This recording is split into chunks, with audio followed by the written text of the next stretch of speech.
tucked away in the woods near Coldwater Ridge. It was meant to be a quiet place to finish my manuscript, just me, my laptop, and some peace. The listing called it a rustic writer's retreat, and honestly, that's what I needed. Something off-grid, no reception, no distractions. It was mid-November. The cold had set in early, and the fog rolled thick every morning, hugging the trees and hovering low to the ground like it had purpose.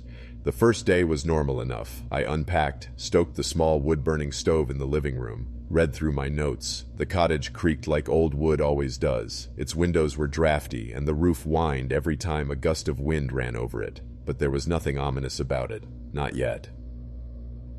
That night, as I sat at the small kitchen table tapping at the keyboard, I kept glancing out the window facing the forest. There was a porch light that created a small dome of yellow just outside, but beyond that, just mist.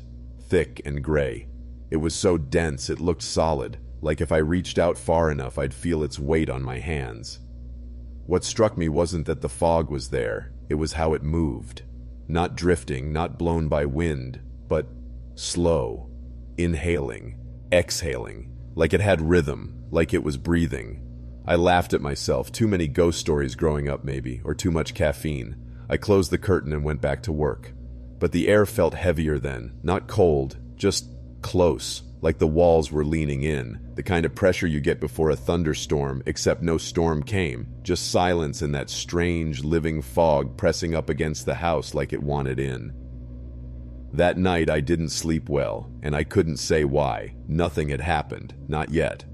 I woke around 2:14 a.m., though I hadn't really been sleeping, just drifting in and out. You know that half-conscious space where your mind can't quite decide if it's dreaming or not. That's where I was when I heard it. Not a sound exactly, more like the absence of all other sounds.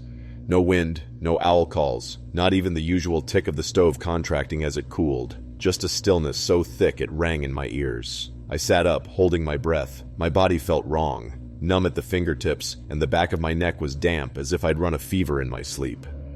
I looked toward the window. The curtain was open. I was sure I'd closed it before bed. I remembered pulling it shut, right after convincing myself the fog wasn't watching me, but now it hung slack to one side, exposing the large square pane of cold glass. Beyond it, that same fog, even thicker now, pressed right up against the window like a living wall. I squinted into it. At first nothing, just that odd breathing motion again. Inhale, exhale.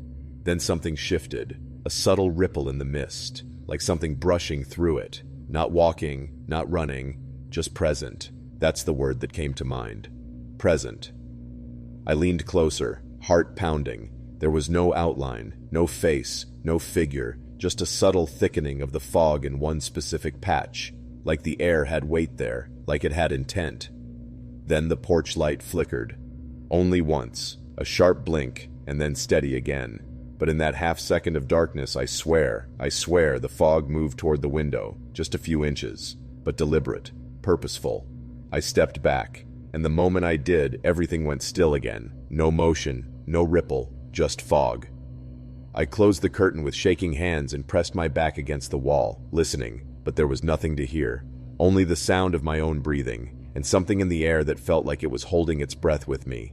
I didn't sleep the rest of that night. I sat in the armchair facing the front door, a blanket around my shoulders and my phone in my hand, even though I already knew I had no signal. Just the dark screen, my own reflection staring back at me. The battery sat at 42%, but I couldn't stop checking it, like some part of me thought maybe it could help, maybe it would light up on its own, maybe it would ring. It never did.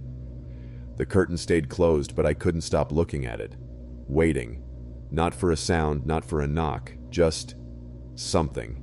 The idea that the fog was out there, still, heavy, aware, had wedged itself into the back of my brain like a splinter. I kept thinking, what if it knows I saw it? What if it saw me see it?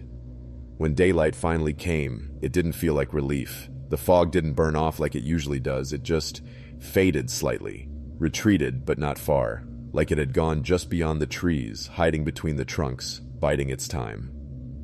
I opened the door around 9 a.m., still wrapped in the blanket like armor. The porch boards groaned beneath me. I looked around. No footprints, no signs of animals, nothing disturbed, but the air still had that same closeness, like stepping into a room where someone had just been crying. I told myself maybe I'd just been tired, maybe it was sleep paralysis or a trick of the eye, but that didn't explain the curtain. I hadn't opened it, I was sure. I tried telling myself otherwise, but the memory was too clear. That's when I noticed something odd on the inside of the window pane. A faint, narrow smear. Not like a fingerprint, more like a drag mark. As if something wet or heavy had slowly slid down the glass. From outside. I didn't touch it. I just stepped back inside and locked the door, twice. I still had 13 nights to go. The next day passed in a kind of daze. I tried to write, but my fingers hovered over the keyboard like they didn't know what to do anymore. I kept jumping between tabs, rereading paragraphs, losing my train of thought. My mind kept looping back to the window, to the fog, to that faint smear on the glass. I wiped it off eventually, or at least I tried. It didn't smudge, it didn't lift, it was just gone 1 minute, like the glass decided not to show it anymore. By late afternoon, I told myself I'd imagined most of it. Cabin fever, maybe. Sensory deprivation. Isolation messes with you, right? You start looking for patterns in nothing. That's what I kept telling myself. Still, I didn't go outside that day. Around dusk, the temperature dropped hard. The windows fogged on the inside, the stove crackled a little too loud, and the trees beyond the porch were almost invisible behind a thick curtain of gray. I remember thinking, it's only the second night. The realization hit me like a punch. The days felt stretched already, longer, colder, heavier than they should be. Before bed, I double-checked everything. I latched every window, bolted the door, and even dragged the armchair in front of it. Not because I thought anything was going to get in, but because it helped me sleep better. That's what I told myself anyway. The house was dead quiet. So quiet that I could hear the blood moving in my ears if I stayed still long enough. I tried to fall asleep to the sound of a podcast I'd downloaded before arriving, but even that felt intrusive, like I was waking something by filling the silence, so I shut it off. It was just after 3 a.m. when I woke up. No dream, no sound, just my body snapping awake like something had whispered my name. And then, I heard them. Footsteps. Slow, deliberate, crunching through the frozen ground, one after the other, right outside my front door. The sound was unmistakable, boots or something heavy pressing into frost-hardened dirt. Not quick, not panicked, just slow, even, measured. I froze in bed, my breath caught in my throat. I hadn't moved a muscle, hadn't shifted the blanket, but I knew. Whatever was outside already knew I was awake. That's how it felt, like it was waiting for me to notice. Crunch, crunch, crunch. The steps came closer, then stopped. Right outside the door. I didn't move, not even to reach for my phone. My eyes were locked on the bedroom doorway, just a shadow in the dark, barely distinguishable from the hallway beyond. The whole house felt suspended, like time had paused, like even the air had gone still, pressurized somehow. I could hear the blood in my ears, sure, but also something else underneath, a kind of silence that had weight. Then came the worst part. The footsteps didn't retreat. They didn't come closer. They just stayed and stayed. 5 minutes passed, then 10. Still nothing, not even the sound of breathing. Just the knowledge that someone or something was right there on the other side of that thin wooden door and had no intention of leaving. I wanted to rationalize it. Maybe it was a hiker lost in the woods, but at 3 a.m., with that kind of stillness, no flashlight, no voice calling out, no knocking, it didn't make sense. It didn't feel human. Eventually, I got up. Barefoot on the freezing floor, I crept into the hallway, heart hammering, legs shaking. I stopped a few feet from the door. I couldn't bring myself to look through the peephole. I don't even know if I was scared of seeing something or nothing.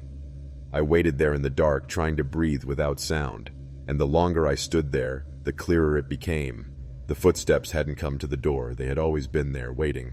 I don't remember going back to bed. I must have just stood there until my legs gave out and I collapsed on the couch. When I opened my eyes, the gray morning light was creeping in through the curtains. The first thing I noticed was that the frost had thickened on the windows overnight. It looked like veins stretching across the glass. I stood slowly, every muscle in my back stiff from hours of tension and stillness. I was afraid to check the front door, but I had to. The armchair was still in place. The bolt was still latched. Nothing was broken. Everything looked undisturbed. But the air inside the cottage felt wrong again. That same pressure, the kind that wraps around your ribs and makes it feel like your lungs aren't filling all the way. I finally forced myself to open the door. There were no footprints, not a single one. The frost covering the porch and the dirt beyond was pristine, smooth, undisturbed, like a frozen lake untouched by even a falling leaf. I stood there barefoot, clutching the doorframe, blinking out into the fog that still clung low to the trees. I didn't step outside. I couldn't. Something about it made my skin crawl. Like if I passed the threshold, the air would shift, and it would know. Whatever had stood there last night might be waiting just beyond the tree line, invisible, but aware. I closed the door gently, as if slamming it might wake something. The rest of the day passed in a haze of doubt and discomfort. I didn't eat much, I didn't write, I just sat by the fireplace, wrapped in a blanket, staring at the door, listening. The silence was no longer peaceful. It was dense, and it had corners now, places I couldn't hear into, places I couldn't explain. I kept thinking about those footsteps, how deliberate they sounded, like someone who belonged there, like I was the one intruding. That night, I didn't bother trying to sleep, and I kept the lights on, all of them.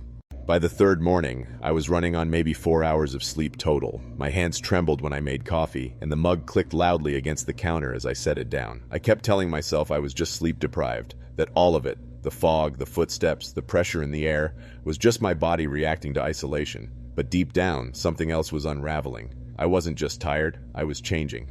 The fog hadn't lifted. It never did anymore. It hung around the house like a thick curtain, like the cottage was its center of gravity. I kept the curtains closed now, except the one in the kitchen. I needed some light. Even if it was just dim gray bleeding in through the mist, it helped me feel tethered to reality.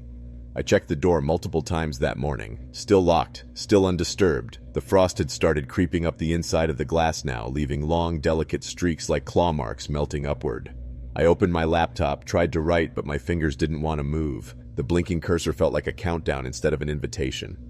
So I sat at the table, just sat, listening, watching the window. That's when I noticed something strange. The light from the window was wrong. It was too still. Fog moves, even subtly, rises, curls, thins. But this, it wasn't moving. It was held, like a picture frozen in time.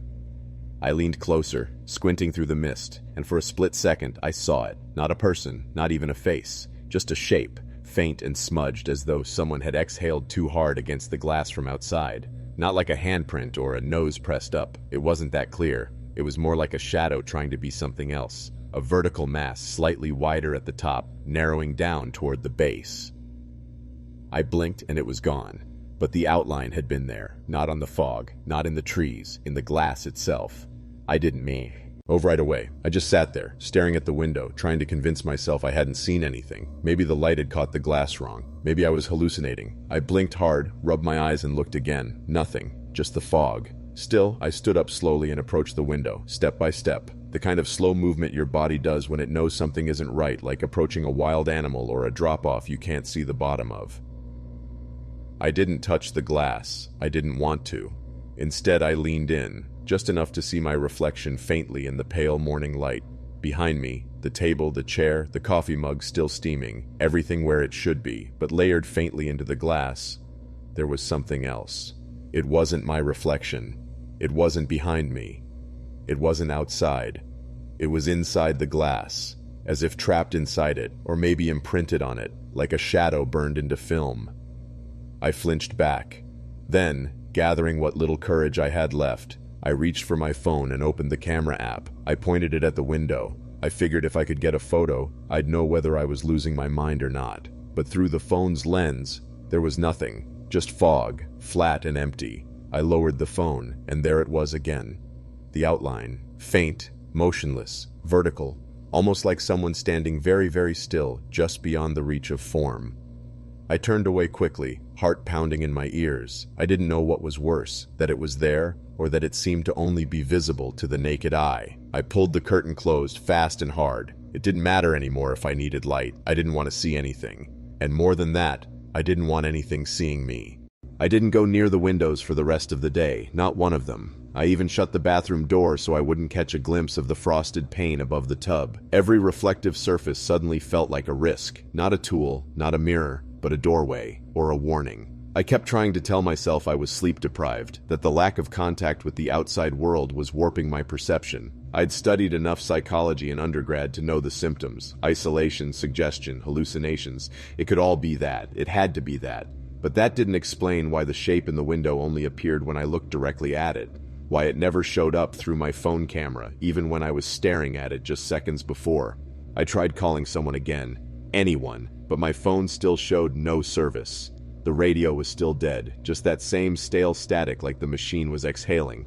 I didn't even bother checking the landline. I already knew it wouldn't work. That evening, as the sun began to set behind the thick gray haze, I sat in the middle of the living room floor, surrounded by the glow of every light I could switch on. The fireplace crackled softly, the air felt dry and wrong, and I realized something I hadn't wanted to admit the day before. I wasn't afraid of being alone anymore. I was afraid that I wasn't, that something was watching through the glass. Not just watching, but studying, memorizing, waiting. I started to notice how the shadows in the corners didn't behave the way they should, how they seemed to stretch slightly toward me when I wasn't looking, how the room never quite warmed up no matter how long the fire burned. I thought about packing, leaving, but where would I go? Through the fog? That shape, whatever it wasn't just in the window. It had made the glass its home, and now it knew I could see it. I didn't speak aloud it. All the next morning. Not out of fear exactly, more like instinct. Like my body understood something my mind hadn't fully accepted yet. That sound travels, and something out there was listening. The silence inside the cottage had changed. It wasn't just quiet. It had texture, depth. It pressed in on me from every direction, like water pressure around a deep-sea diver. Every creak of the floor, every sigh from the walls felt deliberate, like the house itself was breathing in sync with something else. When I poured coffee, the sound of it hitting the mug startled me. I dropped the spoon. It clattered against the counter like a gunshot. My heart hammered so fast I thought I might faint. That's when I noticed the birds were gone. I hadn't realized it until that moment. No morning calls, no distant flutters, just nothing. The woods beyond the cabin were mute, not just quiet, vacant. Even the wind had stopped. I thought about turning on music just to fill the space with something normal, but the idea made me feel sick. Like if I broke the silence with the wrong sound, I'd wake something up, something that had been resting just behind the walls or beneath the floor. I started talking to myself in a whisper, not full sentences, just soft hums, murmurs, like a child soothing themselves in the dark. It didn't help. Later, when I dropped a book onto the hardwood floor, the sound echoed. It shouldn't have. It was a small room. But the sound bounced, traveled. It was like the cottage had grown while I wasn't looking, its dimensions stretching slightly when I turned away. That was the first time I had the thought, the silence isn't empty, it's listening. That evening I sat by the fire again, but I didn't light it for warmth. I lit it for sound, the crackle, the pop of expanding wood, the familiar rhythm of combustion. It was the only thing that didn't feel watched. Everything else, my steps on the floor, the squeak of a chair, even my breath sounded too loud, like I was disturbing something that wanted things to remain still. It was around midnight when I heard it. No, not heard, felt.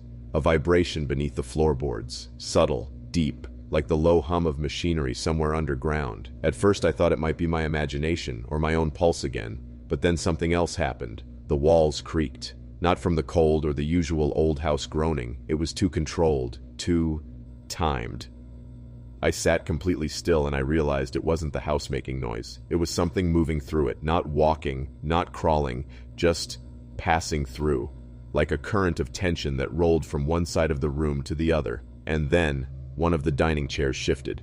It didn't fall. It didn't scrape violently. It just slid, maybe half an inch, away from the table, as if something unseen had sat in it and then changed its mind. I stared at it, heart pounding so hard I could feel it in my fingertips. And in that overwhelming silence, I heard something I still can't explain. A sound, deep and low, barely audible, but it didn't come from outside or inside. It came from everywhere at once. A vibration through my bones, not speech, not wind, but something like a note, played on an instrument that doesn't exist. It was communicating, not in words, just presence. And in that moment I knew I was no longer alone in the room, had never been, it had always been there, just silent. Until now. I didn't sleep that night either.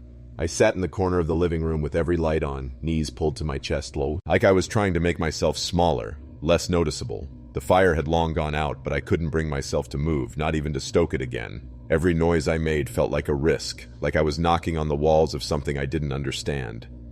That deep, low sound, the one that vibrated through the floor and into my spine, it didn't come back. But its absence was worse than its presence, because now I knew what silence really meant.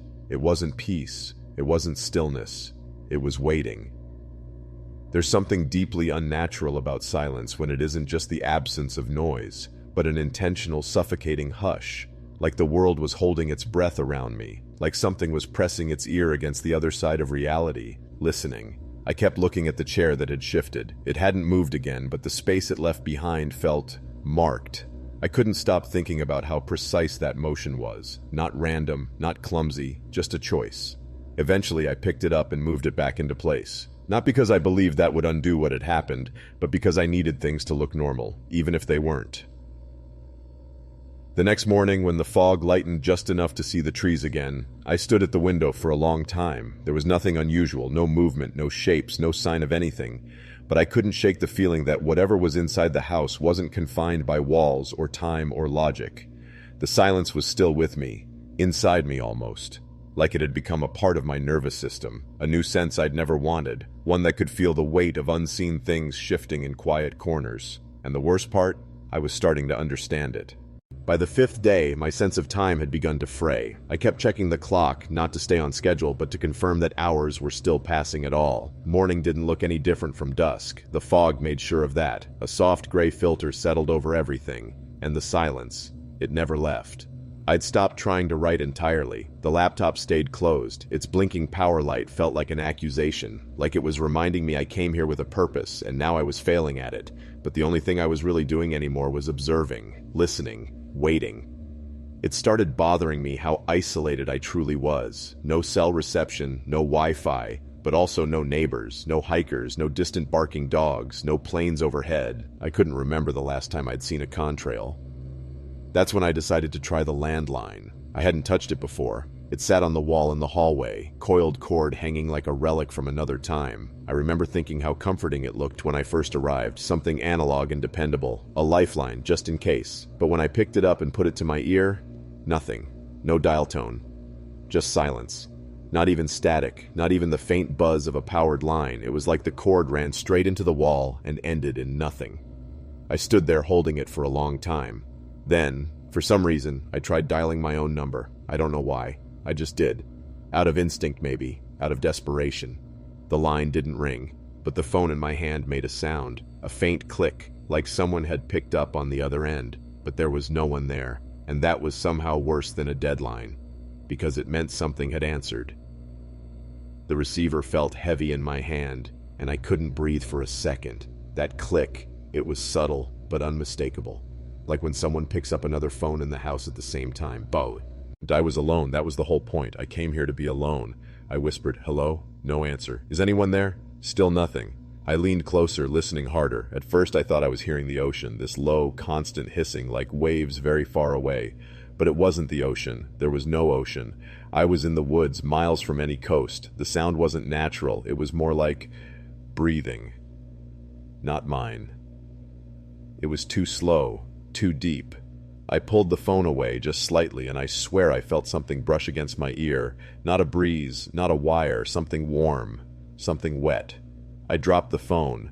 It didn't clatter, it just swung from the cord, bumping once against the wall. I took a step back, then another, and that's when it started ringing, just one ring, then silence. I stared at it, paralyzed, then another ring. I didn't move. A third ring. It kept going in perfect measured intervals, 5 seconds between each ring, steady, predictable, mocking almost.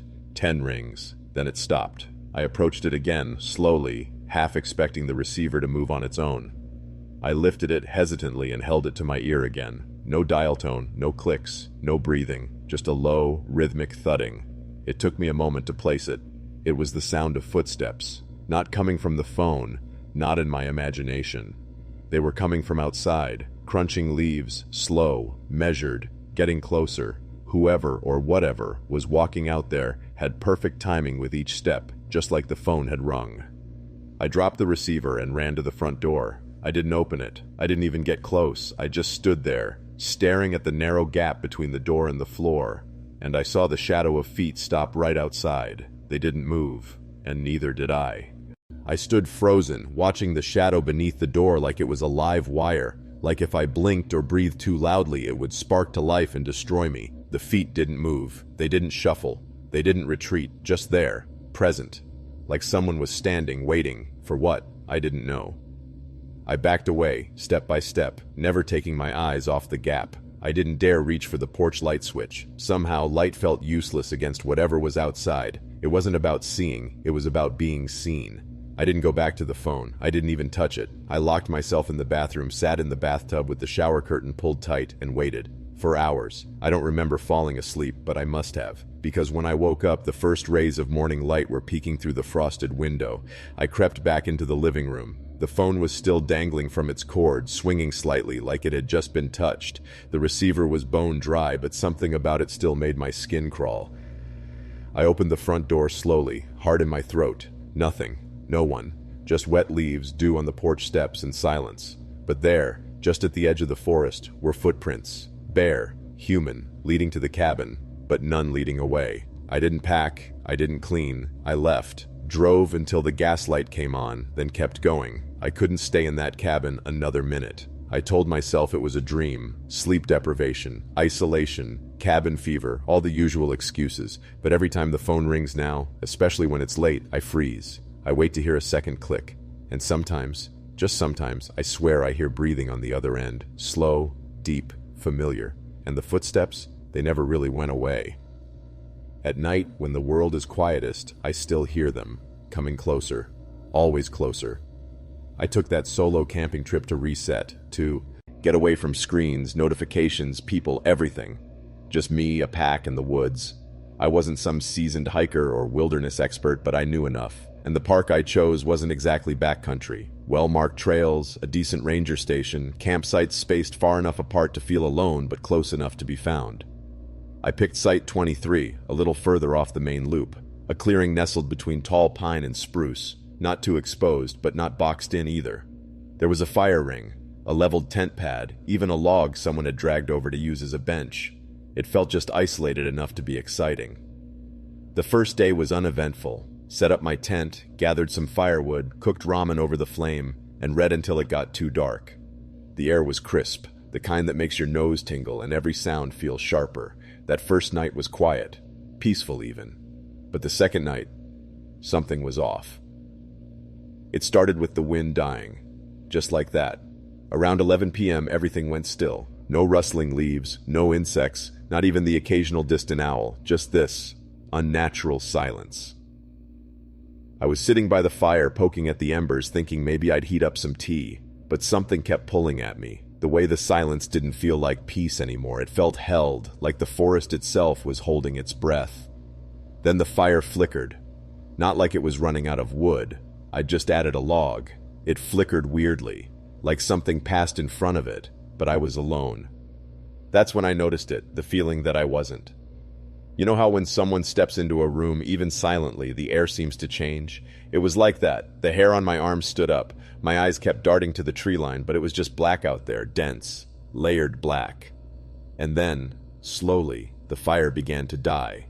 Not from lack of fuel, not from wind, just like it didn't want to burn anymore. I leaned closer, watching the flames shrink. It wasn't normal. The firewood was dry, I'd made sure of that, and I had just added a fresh log maybe 5 minutes earlier. Still, the flames pulled inward like they were being smothered or sucked away. No smoke rose, no wind touched my skin, just the slow, unnatural dimming of light. I stood up slowly. My breath came out visible in the cold air, and I realized something chilling. The heat was gone. I should have felt warmth radiating from the pit, but it was like standing next to an old fireplace full of dead ash. Then I heard it. Crunch. A single step behind me. I turned so fast I nearly tripped over my boots. Flashlight already up, beam cutting through the dark toward the tree line. Nothing, just shadows that didn't seem to move, not even with my light dancing across them. Then another crunch, to my left this time, closer. I started backing toward my tent, my heart punching at my ribs. I knew better than to run. Animals chase when you run, people too. But it didn't feel like an animal. There was weight to the sound, not heavy, not stomping, but deliberate, like something wanted to be heard, just barely. Then, silence. Not even my breathing registered for a second, and then the fire went out. All at once. No hiss, no ember fading, just dark, total, absolute black. I hit the flashlight button, but it didn't work. Swore under my breath, smacked it against my palm. Nothing. My backup light was in the tent. Then, maybe 5 feet in front of me, something shifted. Not a noise, a movement. a deeper absence in the dark, like the shape of something standing there, watching. My mouth went dry. I didn't call out, didn't move. I just stared into that shape as my eyes adjusted. But the darker I stared, the less I saw. It was just gone. And still, I felt it. Closer. Right there. I don't remember walking backward into the tent. I only remember blinking, and somehow being on my knees inside it, the zip half closed behind me. My hands were shaking so violently I couldn't hold the flashlight steady enough to try again. I just sat there, staring at the flap, waiting for a shape to press into the nylon from the outside, but nothing did. I waited in that darkness for what felt like hours. The cold was unbearable. I curled into my sleeping bag, but it was like the chill had sunk into my bones. Worse than that, I couldn't stop hearing the sound. Not footsteps anymore. Something subtler. Breathing. Not mine. A steady, low exhale, outside the tent, moving around, circling. I wanted to cry, but I didn't want to make a sound. I'd never felt so helpless in my life, not even on night patrol in the woods with my brother when we were kids, or stuck alone in broken-down cars out on back roads. This was different. This was personal. It was like whatever was out there knew I was alone, like it had been waiting for that exact moment.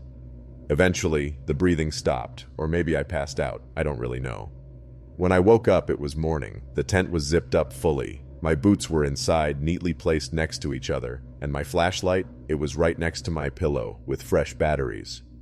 But I hadn't moved it. I stumbled outside in full daylight, the sunlight nearly blinding after that endless darkness. The fire pit was cold. Too cold, like it had been out for days. But the strangest thing? Footprints. Not mine, not boots, bare feet, circling the tent once, then again, and then they just stopped, disappeared. I packed up and left within minutes. I haven't gone camping since. And sometimes, even now, on especially cold and quiet nights, I swear I hear that fire die all over again, and the footsteps, just outside my door. I moved into that apartment because it was cheap, that's all. I was broke, fresh out of a job, and needed something fast, somewhere quiet, somewhere temporary. The landlord didn't ask many questions, which was already a red flag, but the building was old, solid brick, with those narrow hallways and stained hardwood floors that creaked no matter how gently you walked. Apartment 3B. It smelled faintly of dust and warm plastic when I moved in, the kind of smell you only notice when the air is too still. It had no central air, just two windows that barely opened, and an old TV the last tenant had left behind. One of those boxy things with a built-in VCR, like a relic from a different world. The power flickered constantly. Sometimes the bathroom light would hum like a swarm of insects. Sometimes it wouldn't turn on at all. But the TV? That thing always worked, even when I didn't want it to. I never hooked it up to anything. No cable, no antenna. I figured I'd toss it eventually, but it just sat there in the corner of the living room, facing the couch like it belonged more than I did. One night during the first real storm of that October, I couldn't sleep. The rain was hammering the windows, and wind kept howling down the alley outside. I tried reading, but the pages kept flicking like they were annoyed. So, against my better judgment, I flipped on the TV. Static.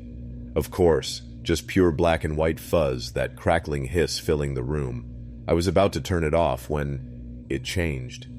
Only for a second, a flicker, like a frame that didn't belong. I stared at the screen, frozen. The static came back immediately, but now it sounded off, like something was buried in it, like whispers behind the noise. I leaned in, and that's when I saw it, just for a second.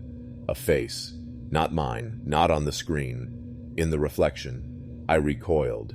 The reflection vanished as quickly as it had appeared. The room behind me was empty. Of course it was. But for a moment I had seen someone standing right behind me, just over my shoulder in the faint glow of the screen. Pale face, dark eyes, too close. I turned off the TV and sat in silence. Maybe it was the storm, maybe it was the sleep deprivation, but when I closed my eyes I could still see it. Not like a memory, more like an afterimage.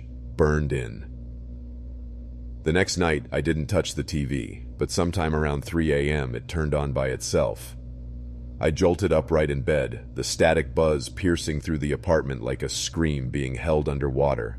I rushed into the living room, half expecting the screen to be blank, but it wasn't. There was movement. Not a channel, not a program, just shapes. Slow, shifting, like shadows walking through fog, occasionally passing in front of what looked like a hallway. Not my hallway, somewhere else. And that whispering again, not in English, but not entirely foreign. The cadence was human, too human, like someone was trying to soothe a child. I stood there frozen until the screen glitched, just once, and then the camera, or whatever it was, suddenly tilted like it was looking at me. The shadows stopped. I turned off the TV, yanked the plug out of the wall, and threw the remote across the room. No, I wasn't doing this. I tried to sleep again, blanket over my head, heart thudding like it wanted out of my chest. Just static. Just an old machine shorting out from the storm. That's what I told myself. But from that night on, I started hearing it even when the TV was unplugged. That subtle hiss, that crackling, and worse, sometimes I could swear the screen was still faintly glowing in the dark, still showing something, even when it shouldn't. I took the TV out the next morning, hauled it down 3 flights of stairs, wheezing the whole way, and left it near the dumpster behind my building. I didn't care if someone else took it or if the rain ruined it, I just needed it gone. That night was quiet. Quieter than it had been in weeks. No flickering, no static, no whispers. I should have felt relieved. But I didn't. There was this emptiness, like whatever had been seeping through that old TV hadn't left. It had just moved.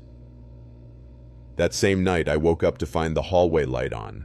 I never leave it on. The switch is at the far end of the hall, right by the front door. I got up, turned it off, and went back to bed, chalking it up to my own forgetfulness. The next night, it was the kitchen faucet, dripping. I know for a fact I tightened it. Then came the bathroom fan. The hum of it came on in the middle of the night, loud enough to wake me. Little things, always just small enough to dismiss. But they built up. And sometimes if I walked past a mirror too quickly, I'd catch a flicker of something, a shadow behind me, not shaped like anything distinct, more like a mass, a ripple in the reflection, gone the moment I looked directly at it. I didn't talk to anyone about it. I didn't even tell my brother, because how do you explain to someone that you're being haunted by a signal? There's no name for this. It wasn't a ghost. It wasn't a demon. It was presence, like something had learned how to reach through the static and found a crack in my world.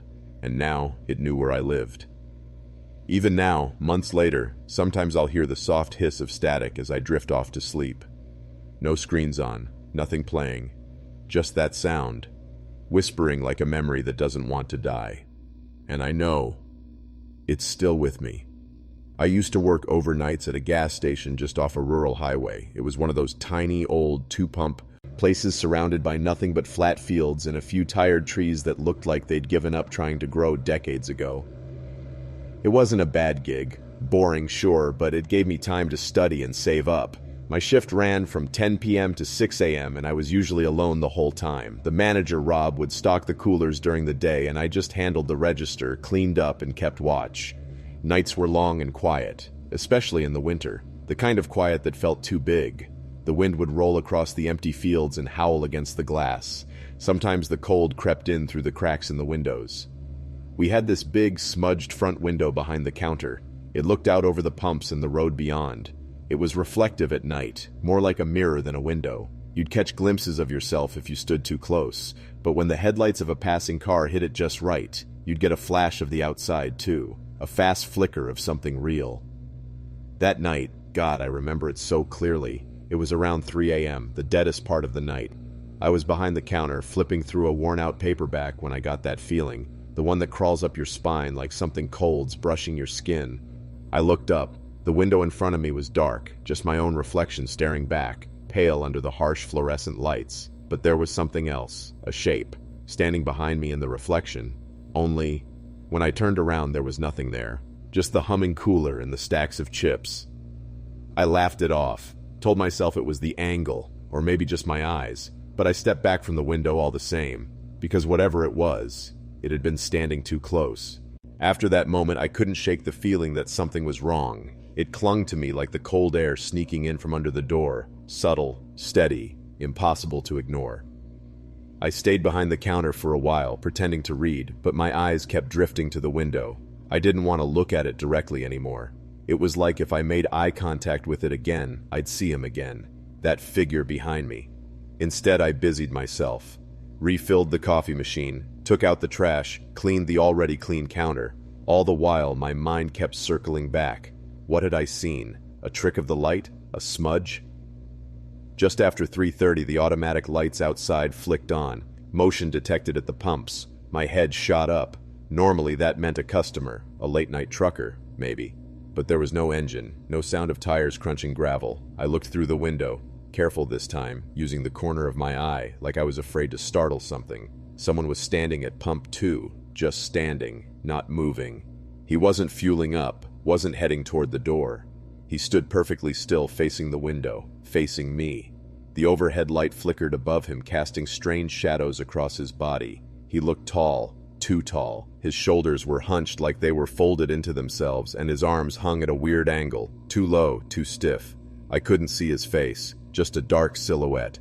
I waited. A minute passed. 2. He didn't move. I thought about calling Rob, but my phone was in the back office, and I didn't want to turn my back on the window again. Then, slowly, he took one step forward, then another, and then he was gone. Not behind the pump, not walking away, just gone. I blinked, rubbed my eyes, stepped out from behind the counter, moving toward the door with cautious curiosity. Then I saw it, a handprint, pressed firmly against the inside of the glass. I didn't move for what felt like a full minute. The handprint was unmistakable, 5 long fingers pressed into the glass from the inside of the store. I stared at it, my breath catching in my throat. The air felt heavier now, like the building itself was holding its breath too. I backed away from the window slowly, not turning around, afraid that if I did, someone would be standing behind me again. Once I was behind the counter, I grabbed the landline and dialed Rob. It rang twice before he picked up, groggy and irritated. "Rob, there's someone here." I told him everything in a rush. The figure, the footsteps, the window, the handprint. He didn't say much. At first I thought the line had gone dead. Then finally he spoke slowly. "Stay calm. Don't go outside. Lock the doors. I'll be there in 15. I did exactly that. Locked every door, checked the cooler, the office, the restroom, just to make sure I was alone. And yet, I didn't feel alone. Every now and then I'd glance back at the window, half expecting the handprint to be gone. It never was. I never saw it appear. And yet it stayed, perfectly visible, like it had always been there. When Rob finally arrived, he found me sitting behind the counter, holding the phone in one hand and a crowbar in the other. He looked around, checked the cameras, even went outside. Nothing. The footage from the pump camera? Glitched. It froze right before the motion light triggered. The window camera? Static. He wiped the handprint off the glass and said it was probably a prank, maybe even my imagination. But it wasn't. I know what I saw and what I felt.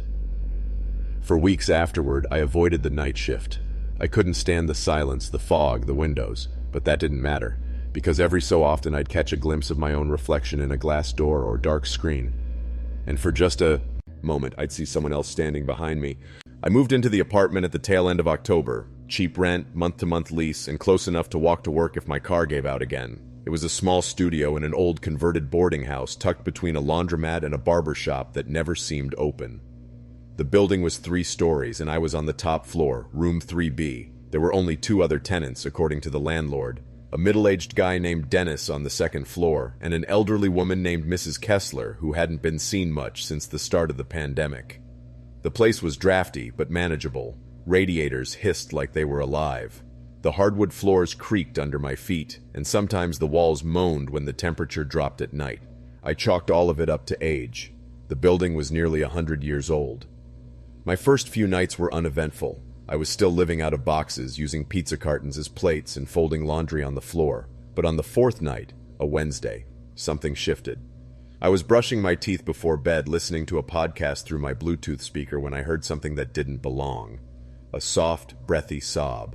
At first, I thought it was part of the show, maybe a horror episode or dramatized story. But when I paused the audio, the sound continued, muffled, unmistakably human. It was coming from just outside my door. I stood still, toothbrush in hand, not even daring to breathe. The crying continued, rhythmic and low, like someone sitting on the hallway floor, completely unraveling. I waited a moment, then crept toward the peephole. But when I looked through it, I didn't see anyone. Just the dim hallway light flickering at the far end. The bulb in front of my door had long since gone out. Still, I could hear it. A woman's sobs just inches away on the other side of the door. I don't know how long I stood there, starving through the peephole at nothing. The sobbing didn't stop. It didn't even waver. No gasps for air, no sudden shifts in pitch, just this steady, soft weeping that felt too real to be imagined. My first instinct was to open the door. Maybe someone needed help, but something about it, the timing, the fact that no one was visible through the peephole, and that awful broken sound coming from just beyond the wood, made my stomach twist. I whispered, "Hello?" but my voice cracked. The crying paused for a second, just long enough to make me feel noticed. Then it resumed, louder this time.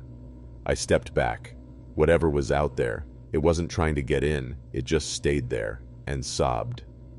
I turned on every light in the apartment, even the lamp I hadn't unpacked yet, just to chase away the feeling that I wasn't alone. I didn't sleep. I didn't even lie down.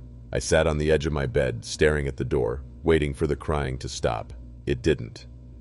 At around 4:30 a.m., it simply faded, like someone walking away, but without the sound of footsteps, just a slow dissolve into silence. The next morning, I cautiously opened the door. The hallway was empty. No tissue, no footprints, no marks on the floor. I knocked on Dennis's door downstairs, but no one answered. I even buzzed the landlord, pretending I had a plumbing issue just to ask if any other tenants were moving in or out. "Nope," he said. "Still just you, Dennis, and Mrs. Kessler, and she hasn't left her apartment in months." I didn't mention the crying. I didn't know how. That night, I went to bed early, exhausted from the lack of sleep. I left a white noise machine running, turned on a fan, and buried my head under the blankets like a kid. But sometime around 2 a.m., I woke up. The fan was off, the white noise was gone, and just outside the door, the sobbing had returned. This time, I didn't move. I lay completely still beneath the covers, my breath caught in my throat. I could feel it, like pressure in the air, like the sound wasn't just outside the door anymore, but somehow inside the walls, inside me. The sobbing was louder, sharper, more human and less human at the same time. There was something unnatural about the way it never broke, never hiccuped or faltered. It was like a recording looped endlessly, but alive. I squeezed my eyes shut, clenched every muscle, and begged myself not to move, not to acknowledge it. Then, a new sound. A faint rustle, closer than the hallway. Then, the unmistakable creak of floorboards inside my apartment. I wanted to scream, but my throat locked up. I stayed under the covers, heart hammering, fists clenched so tight my nails cut into my palms. I remember thinking, if I scream, I'll know it's real. And I didn't want that. I needed it to be a dream. But I wasn't dreaming. I don't know how long it lasted. At some point, the sobbing faded again. I never heard footsteps leaving. Never heard the door open or shut. Just silence. A heavy, oppressive kind that stayed long after the sound was gone. When morning came, I forced myself out of bed. My feet hit the cold floor, and I checked every inch of the apartment. Nothing was out of place. Doors still locked. No windows open. Nothing visible. And yet I felt different, like a wire had been strung tight in my chest overnight and was still humming with tension. I didn't tell anyone. I couldn't. I sounded crazy, even to myself. But that wasn't the last time I heard it. Over the next 2 weeks, the sobbing returned on 3 separate nights. Never the same time, never predictable, but always the same voice, always just on the edge of my senses. It got to the point where I couldn't trust silence anymore. And now, every night, I sleep with Tootha. He light on, because the last time it happened, I swear, the sobbing wasn't outside the door. It was right next to my bed. After the sobbing incident, I started noticing the room across the hall more. It had always been there, of course, just a door opposite mine, apartment 206. But I never saw anyone go in or come out. No packages at the door, no music, no smell of food or clatter of dishes. It was like a blank spot in my reality. One I hadn't questioned until all the weirdness started. One night, maybe a week after I'd last heard the crying, I passed it coming back from a late shift and realized the number plaque was missing. It wasn't that it had fallen or been removed, it was like it had never been there at all. The peephole, too. Gone. Just a smooth slab of dark wood, featureless and sealed. I remember freezing in front of it. My hand was halfway to my own doorknob, but I couldn't stop staring. Something about that blank door pulled at my brain in a way I can't describe, like it didn't belong, but had always been there, like I'd forgotten something important. I finally shook myself and stepped into my apartment, locked the door, tried to forget it. Didn't work. The next morning I asked Mrs. Langston, the old lady who lived 2 doors down. I made some offhand comment like, "You ever talk to the neighbor in 206? She gave me this weird look, like I'd said something deeply inappropriate. "Sweetheart, there is no 206, she said, almost scolding. "There never has been. That space was walled off after the fire in the 90s. It's empty drywall now." I laughed it off, pretended I was joking, but inside I felt cold. I went back up and stared at the door again. It was still there, still door-shaped, still very, very real. But now I knew something was wrong. Either Mrs. Langston was losing it, or I was seeing a door that shouldn't exist. And when night came, again I started hearing something new. Not sobbing, not footsteps, just a quiet, rhythmic knock, coming from inside that room. The knocking began softly, barely more than the sound of knuckles brushing wood. At first I thought I was imagining it. I lay in bed holding my breath, my ears tuned to the silence of the hallway. The sound was slow, steady, like someone testing whether anyone was listening. Knock, pause, knock, pause, knock. Always 3 knocks, always the same rhythm, and then nothing. The first few nights I stayed in bed frozen under the covers, willing it to stop. But by the 3rd night something changed. The knocks came closer. I don't know how to explain it, but they weren't just coming from across the hall anymore. They were seeping through the walls like they were following me. I'd hear them near my bathroom door, then near my closet, then, once, right outside my bedroom window. But every time I checked, there was nothing there. That night, just after 3 a.m., I finally worked up the nerve to open my front door. The hallway was empty, but the door to 206, that blank, numberless door, was slightly open, just a sliver. A thin line of pure blackness lay beyond the crack, like the light from the hallway couldn't penetrate it at all. I should have shut my own door and locked it, but I didn't. Instead, I stepped out, just one step, and as I leaned forward, I heard it, from inside the dark. Knock, knock, knock. Not from behind the door this time, from inside the room. And then, a voice. It didn't come through the air like normal sound. It slipped into my ears like static and sank into my skull. Not angry, not loud, just patient. "Why do you keep pretending you don't remember me?"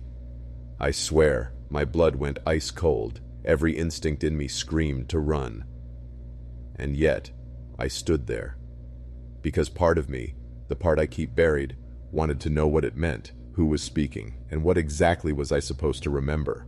I slammed my door shut so hard it echoed down the I don't remember crossing the threshold. I don't remember stepping back inside. One moment I was staring into that sliver of blackness, and the next I was throwing the deadbolt with shaking hands back against my own door, my breath coming in ragged gasps. The voice was still echoing inside my head. "Why do you keep pretending you don't remember me?" The worst part? I felt something stir inside me when I heard it. Not recognition, not memory. Something deeper, like my brain had locked a door years ago and now something was trying to break it open from the other side. That night I didn't sleep. I sat on my bed with every light in the apartment on, clutching the fireplace poker I kept near the kitchen. I stared at my door for hours, waiting for more knocks, for the voice to return, for anything. But the hallway stayed silent, as if whatever was across from me had gone back to sleep. The next morning I stood outside apartment 206 again. In daylight, it looked just as mundane as it always had. No markings, no strange noises, no open crack. Just a blank door in a rundown building. I knocked. Once, twice, 3 times. Nothing. No reply, no voice. When I placed my hand on the doorknob, it was ice cold, like something on the other side was draining the warmth from it. I didn't turn it. I couldn't. Even now, weeks later, I still hear the knocks some nights. Always 3, always just beyond the wall. And sometimes when I close my eyes, I hear the voice whisper again, like it's curling up beside me, reminding me I've forgotten something I was never supposed to forget. But no matter how hard I try to recall what that is, my mind hits a blank. A dark, numberless room in my memory, just like the one across the hall. I never believed in cold spots. You know, those cliché little pockets of icy air people talk about in ghost stories. I used to scoff at the idea. Chalk it up to bad insulation, old buildings, drafty windows. I mean, I live in one of those places, so I know how temperature can fluctuate. But this wasn't a draft. It was December when it started, the kind of wet, miserable cold that crawls into your bones and stays there. My apartment had always been inconsistent with heating. The radiator clanked more than it warmed. So when I started feeling an unusual chill in the living room, I didn't think much of it at first. At least, not until it stayed, and moved, It began in the far left corner, near the armchair I rarely used. I'd be walking past to grab a book or turn on the lamp and suddenly feel like I stepped through a curtain of frost. It wasn't just cold, it hurt, like dipping your hand into ice water. But it didn't make sense. That corner wasn't near a window, no vent, no door, no air leak, and it didn't matter how long I ran the heater or even when I brought in a portable one, that chill didn't budge. If anything, it seemed to grow bolder. One night, I tried something dumb. I brought a candle into that corner just to see. It flickered wildly the moment I stepped into the space. Not like from wind, but like the flame itself was reacting to something I couldn't see. Then it went out. No breeze, no movement, just out. And then I felt it. Not just the cold, but something else. A weight, like someone was watching me from a few inches away. It was the first time in my life I felt truly uninvited in my own home. And that corner, that space, it never warmed up again. I tried to avoid that corner after that night. Like an idiot, I rearranged my whole living room around it, moved the armchair, the lamp, even the bookshelf that used to be against that wall. It looked ridiculous, everything crammed to one side, but I couldn't bear to be near it anymore. Still, the cold spread. Over the next few days it crept, first along the wall, then toward the couch. The moment I sat down to watch TV or read, I'd feel that same icy breath wrapping around my shoulders. It was almost like it wanted to be near me now. Then came the dreams. They weren't nightmares, not in the traditional sense, more like disjointed fragments. I'd wake up gasping, drenched in sweat but somehow freezing. I couldn't remember the details, just impressions, shadows moving in a room that wasn't mine, a low whisper I couldn't understand, and always a sense that something was standing just beyond my vision, waiting. One night, I woke up to the sound of footsteps, soft, deliberate, pacing, not upstairs, not outside, inside my apartment. I grabbed my phone and lay frozen in bed, barely breathing. The steps moved slowly from the living room to the hall, stopping right outside my bedroom door. I didn't dare call out. I didn't even blink. The hallway light I kept on for comfort flickered once, and then went out. Silence. Then, nothing. When I finally worked up the courage to open the door, there was no one there. But the air was thick and ice cold, so cold it felt wet. And that spot, the original corner, was no longer cold. Now it was warm, but only for a moment. The cold had moved, and it was following me now.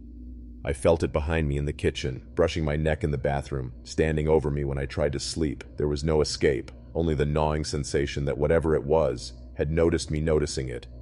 And now it wasn't letting go. I started keeping every light on in the apartment. Even at night, my place glowed like a hospital ward. Lamps, hallway light, kitchen light, even the one above the stove. I knew it was irrational, knew it wouldn't stop anything if something truly meant harm. But the dark had turned into a thing I couldn't trust, a veil hiding the cold that stalked me. The worst part wasn't the fear, it was the doubt. I began wondering if I was breaking down. Stress, a neurological issue, sleep paralysis. I Googled every term I could think of. Phantom cold spots, haunted corners, localized temperature drop, psychosis symptoms. I even booked a doctor's appointment I never showed up for. What would I say? Hi, I think something invisible is haunting my living room and I'm scared to be alone at night. Even I wouldn't believe me. And still, the cold persisted.